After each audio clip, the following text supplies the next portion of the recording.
the great Barack Obama, the hero of the left, the hero of the Democratic Party, the man who gets up and speaks, it's, oh my God, Black Jesus is in the house today, right?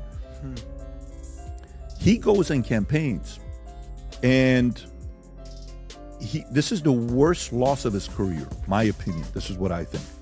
Worst loss of his, I think the worst night of his life was November 5th, November 6th, midnight. Worst day of his career. Horrible. You're seeing right now speculation with him, Jennifer Aniston, his wife wasn't at the Jimmy Carter, About the case, and now Donald J. Trump is asking his Department of Justice to show full transparency, and somehow that's a criticism of Donald J. Trump and not Barack Obama and George W. Bush. If you want to criticize the people who aren't showing full transparency, you ought to go after the administrations that went easy on Jeffrey Epstein, the administration. Once hailed as a beacon of hope and change, the story of a leader who vowed to deliver the moon but left behind little more than shadows has become one of the most compelling political mirages of our era. Wrapped in eloquent speeches and a media-fueled halo, the persona seemed untouchable, almost mythic. But illusions don't last forever. Eventually, the glitter fades, and the gap between promises and performance becomes impossible to ignore. That's where voices like Bet-David and JD Vance step in, unafraid to peel back the polished veneer. Together, they dissect the legacy of Barack Obama, revealing not the untouchable visionary, but a masterclass in image over impact, branding over bold action. So think you're Obama, okay? First go from the Obama's lens. Okay. Obamas are sitting there having to hear people compare Kamala to Obama. Crazy. Do you know what that does to Obama? Do you know Obama is sitting there saying, shut the, that's what Obama's saying internally, right? First of all, I don't believe whether you agree with me or disagree with me, whether you agree with Donald Trump or disagree with him, I don't believe in hectoring voters. I believe in persuading voters. Your support is not something I'm given or something I'm owed. It's something you got to go out there and work for. So one, I just don't like the tone of going in. I mean, look, the better question for Barack Obama or anybody to ask is not why black men. It's not how dare you not vote for Kamala Harris. It's maybe they're thinking about voting for Donald Trump because they're sick of being censored. They're sick of... The myth of Obama's greatness was never forged in policy. It was sculpted in style. His legacy, wrapped in sleek oratory and media charm, often masked a sobering reality beneath the surface. Bet-David doesn't hesitate to tear through that polished image, calling out the uncomfortable truth. For 8 years, America was governed more like a TED Talk than a transformative presidency. The speeches soared, but the substance rarely followed. Behind the applause and carefully crafted sound bites, wars quietly dragged on. The middle class continued to erode. The unity he promised splintered into deeper division. What we got wasn't the revolution of hope, it was the familiar machinery of bureaucracy, dressed up in poetic prose. It's the political equivalent of a movie trailer that outshines the film, captivating, emotional, and ultimately misleading when the credits roll. Go back to it. You can do that. We don't have to agree politically. I still want to find a way for us to be able to hear each other out and disagree on policies, and I want to see them be together. I don't root for them to not make it. You want to see them make it. However, body language, these guys haven't been living together for a long time. I mean, when he's going and having breakfast with his girls and the wife is not there and he's going to funerals and traditional presidential, things that you have to be a part of, and she's not there at Jimmy Carter's funeral. Maybe not Trump's, I get it, but Carter's. JD Vance doesn't pull punches. He goes straight for the heart of Obama's carefully curated image as a transformational leader.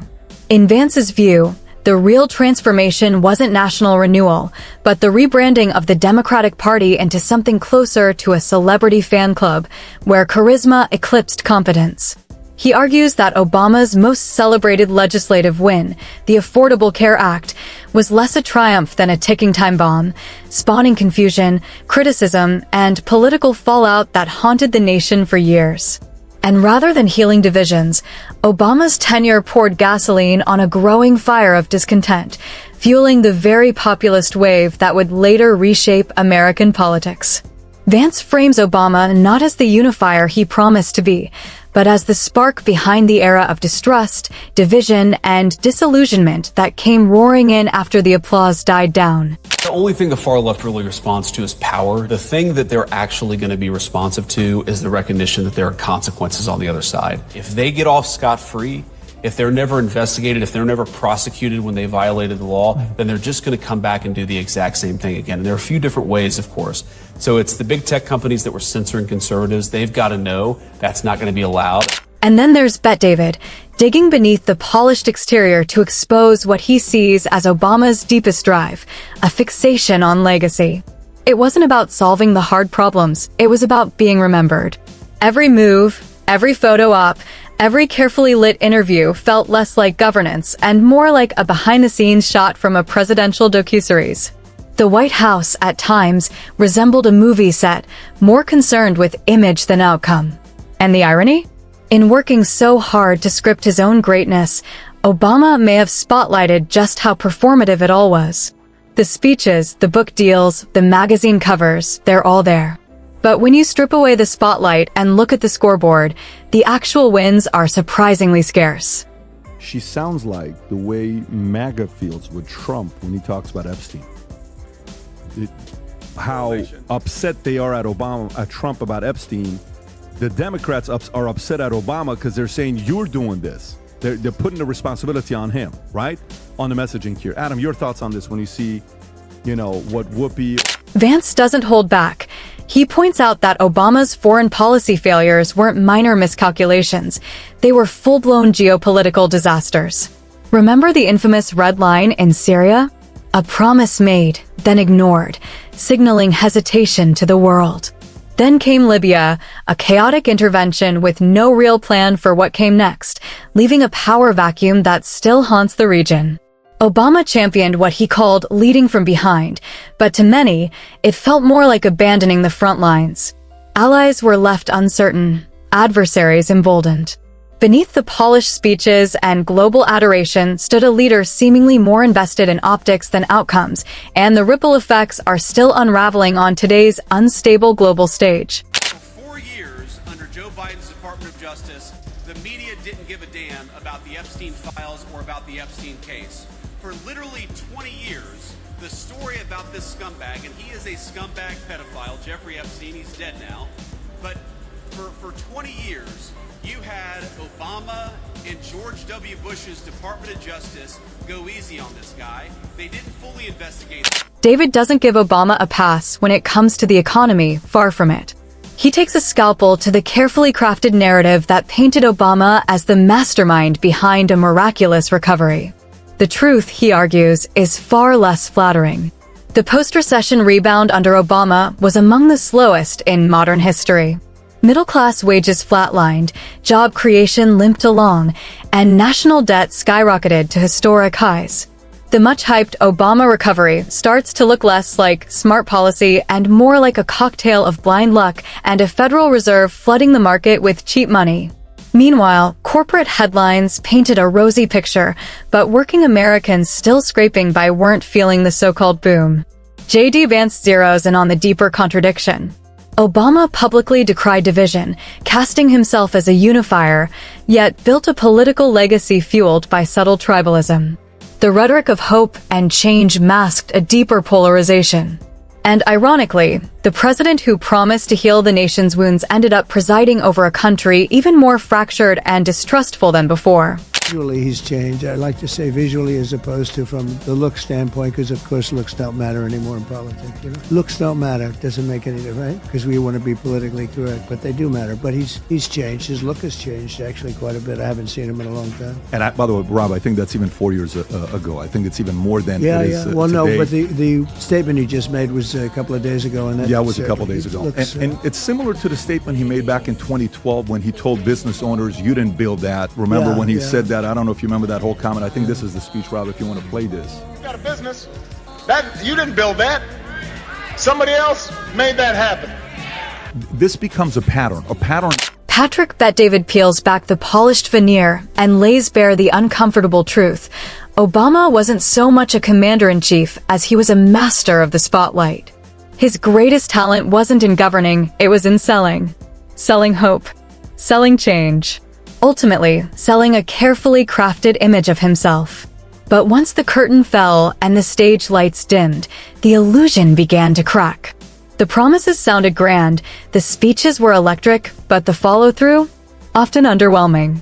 What America got was a presidency driven more by charisma than by tangible outcomes. In the end, Obama's legacy, for all its celebration, feels less like solid stone and more like smoke and mirrors. I saw the recent movie Leave the World Behind. Anybody saw that movie there? Oh, okay, yeah, you know all these... Am I watching a movie or is this a documentary realistic thing? And then I'm seeing Mark Zuckerberg just spent $100 million building a house in Hawaii with a nuclear bunker. What does he know that the rest of the world doesn't know about? Talk about the timing. Oh, accidentally, coincidentally, a week after that movie comes out, a new movie comes out. What's the name of that movie? Civil War. Leave the world behind. Our power grid in America hasn't been updated. 75% of it hasn't been updated in 50 years. And you're kind of talking about that. Then you're pinning whites against blacks. There's a line in the movie that says, Dad, you know if something goes down, we can't trust these white people. I know that's something both you and Mom agree on. Why do you put that line in the movie, Barack? And you... What's being dismantled here isn't just a presidency. It's a myth that's been carefully packaged and sold to the public for over a decade. The myth of Barack Obama as a transformative figure, a leader destined to bend the arc of history, is being unwrapped layer by layer. He wanted to be remembered as the man who redefined what leadership looked like in the modern age.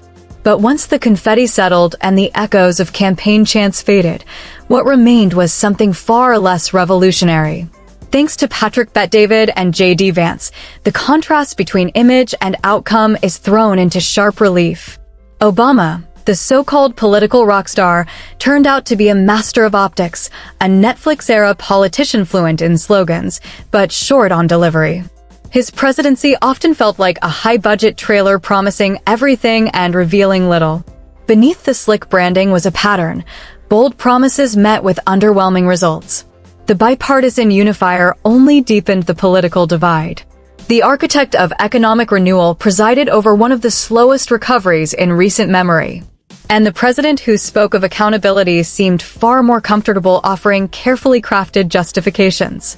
The facade didn't just crack, it collapsed under its own weight. Shows the following. So you know how you talked about Jerome Powell, what an easy job. You come once a month and he said we're going to increase the rates. Greatest job there is. I think this is the one thing they don't talk about. So Barack Obama got elected November 4th. Okay, quantitative easing started November 26th. Right. And it stayed for 8 years until you got elected. Right. So if you look at that low, pretty much 0% interest rate, Right. and then you get elected, right? If you go to January 2016, Rob, for the audience to see that. And then from there, one by one, rates are going up. And then Biden comes in, goes back down to zero to try to save the economy. And then, you know, the rest is obviously history. Right.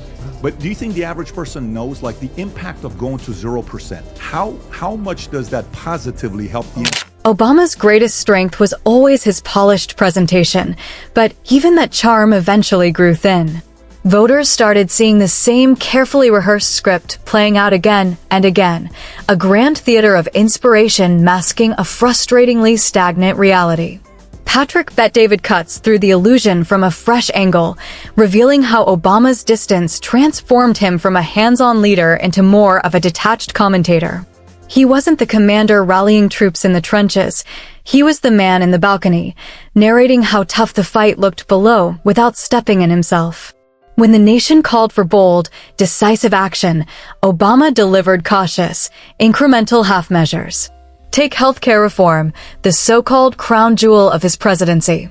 Instead of a breakthrough, it became a sprawling bureaucratic labyrinth where premium soared and many promises vanished. Far from liberating families, it left them trapped under soaring costs and shrinking choices, all while wrapped in the banner of historic progress. On foreign policy, the narrative was much the same. Obama billed himself as the world's peacemaker, but the outcomes often told a story of missed opportunities and quiet setbacks. Go to the next topic here, which is Adam's top topic, talking about Obama saying every man needs a gay friend. So Obama goes Barack, on his wife's podcast, okay?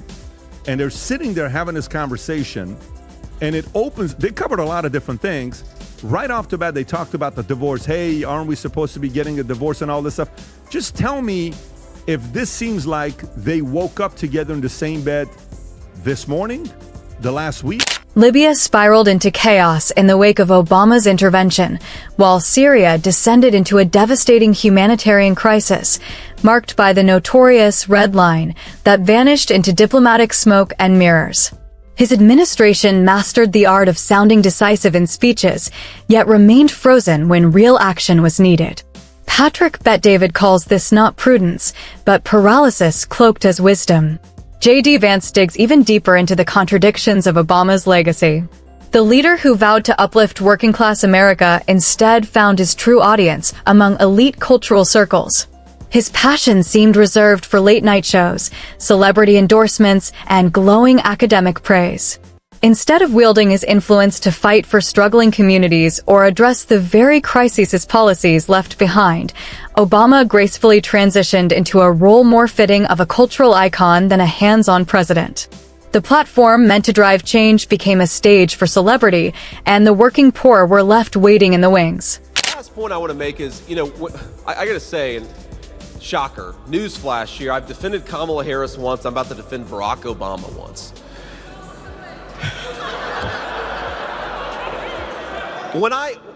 So set to the side the hectoring and the tone of Obama when he went in and talking about black voters, like whatever. Obviously, I just criticized that. You know what I was watching him talk? You know what I thought to myself is, agree or disagree, and obviously I disagreed with about 99% of what he did when he was in office. He had substance, and Kamala... Netflix deals, memoir tours, and meticulously choreographed public appearances became the defining chapters of a man who seemed more focused on curating a personal brand than leading a genuine movement. The irony cuts deep. The very president who once warned against the dangers of celebrity politics became its most successful performer, profiting handsomely from the spectacle he once condemned. JD Vance highlights the stark gap between Obama's lofty promises and the often disappointing reality. He vowed transparency but left a trail of controversies, from the IRS targeting scandal to the endless Benghazi investigations, all marked by evasiveness and stonewalling. He pledged to heal a divided nation, but instead presided over a political landscape more fractured than ever, inadvertently fueling the populist backlash he claimed to oppose. Far from bridging divides, Obama's polished speeches soothed crowds while stoking deeper undercurrents of mistrust. Meanwhile, Patrick Bet-David exposes the hollow core beneath Obama's economic rhetoric, championing fairness, yet overseeing a Wall Street-fueled recovery that left millions of hardworking Americans behind, their struggles ignored amid the celebration of financial elites. Banks, the president is really preoccupied with this, and rightfully so. And of course, you've got to pay the lawfare back in kind. You've got to say to the Comeys and the Brennans of the world, of course, you got to follow the law. You can only prosecute people when they actually broke the law. But we know that a lot of people broke the law in the last administration, and they've got to face real justice, not just words, not just getting hauled before a committee in Capitol Hill. If people broke the law. The banks were saved, the elites flourished, and the stock market soared, but the average American household? Stuck in stagnation. The lofty slogans of hope and change never made it past the campaign trail to the kitchen tables where real families struggled. What filtered through was a stark and growing divide between the America Obama celebrated in speeches, polished, optimistic, and rising, and the America living paycheck to paycheck, watching the gap widen with every passing year. JD Vance pulls no punches in skewering Obama's fixation on legacy. The former president appeared more preoccupied with how history books would immortalize him than with the real-world fallout of his policies. But history doesn't bend to narrative. A decade later, Obamacare remains deeply divisive. Foreign crises sowed distrust, and the promise of national unity fractured into bitter division. The myth of Obama, the transformative leader, lives on only within the curated walls of academia and media elites who confuse eloquence for effectiveness. Patrick Bet-David dismantles this illusion, emphasizing that Obama's success was always a matter of perception, not substance. Together, Bet-David and Vance don't just peel back the glossy veneer, they expose the empty core of a presidency that mistook applause for achievement, leaving frustration in place of real transformation.